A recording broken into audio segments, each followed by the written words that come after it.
അപ്പം നമുക്ക് രാത്രി കറിയാണ് കേട്ടോ. നല്ല ഫ്രഷ് ഉണക്കച്ചെമ്മീനും കൊത്തമര ഇതുണ്ടെങ്കിൽ സൂപ്പറാണ്. എനിക്ക് ഇത് മതി കേട്ടോ. കൊത്തമരക്ക് വേണ്ടിയുള്ള ഐറ്റമൊക്കെ ഞാൻ എടുത്ത് വെച്ചിട്ടുണ്ട്. തേങ്ങാപ്പീര, ജീരകം, മുളക്, വെളുത്തുള്ളി. ഇത് മിക്സിയിലിട്ടൊന്ന് അടിച്ചെടുക്കാം. നമുക്ക് ഇട്ട് കൊടുത്തിട്ടുണ്ട്. പിന്നെ നമുക്ക് ഒരു ഇച്ചിരി മഞ്ഞപ്പൊടി, ഉണക്കച്ചെമ്മീത്തിനുള്ള ഉള്ളി, പച്ചമുളക്, 2-3 കറിവേപ്പില എടുത്ത് വെച്ചിട്ടുണ്ടാവും. ഒന്ന് ചതച്ചെടുക്കാട്ടോ. നല്ല ചൂടായി ഇതേ ഉണക്കച്ചെമ്മീൻ ഇട്ടെന്ന് വെളിച്ചെണ്ണയെന്ന് ഉണക്കച്ചെമ്മീൻ കോരി മാറ്റി എല്ലാം ഇട്ടിട്ടുണ്ട്. കൂട്ട് കൊടുത്തിട്ടുണ്ട് കേട്ടോ.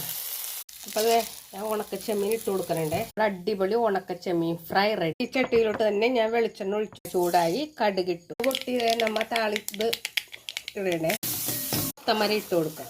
ടച്ച് മൂടി വെക്കണം. അപ്പം അതിൻ്റെ ആവിയുടെ വെള്ളം കൊണ്ട് അത് ഈ തലയിട്ട് എന്തിനാ വെച്ചുകൊണ്ടിരിക്കണം. നമുക്കൊരു മാറ്റിയിട്ടുണ്ട്. ഇങ്ങനെ ഒരു ഉരുളം പാത്രം കൊണ്ട് നീ പോലെ ഒന്ന് കാണിച്ചത് അതിൻ്റെ തലയില മുള്ളൊടിച്ചൊരു ഉണക്കച്ചെമ്മീത്തിൻ്റെ തല.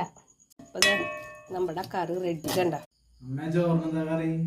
നീ ഇങ്ങോട്ട് വാ. അപ്പം കറിയൊക്കെ കാണാം.